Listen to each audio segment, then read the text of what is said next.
نویساندنا سرواهی تا تیدانین دو وقتکی کو هری گرنگا شورشا دا ملت دستی خود دنه هفدو کسین بن دستی هفدو دگرنج بو ما پیخوا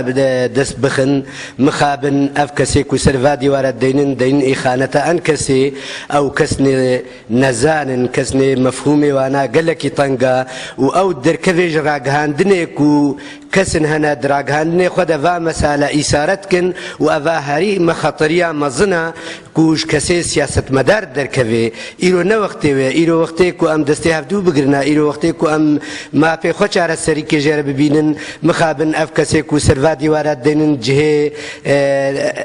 اسف ده و أفضرارك الدم مجتمعي ما وأنكسي هري بشك ملتي كردية سريع صديق حفتي هشتي تمثيل عويناتك وأوا إيش على سريع ما في سياسيش قال لي كردر دبينه إيرو فيرنجي هني سرتين انفساندن أف جهة مخابنية وجهة نخوشية.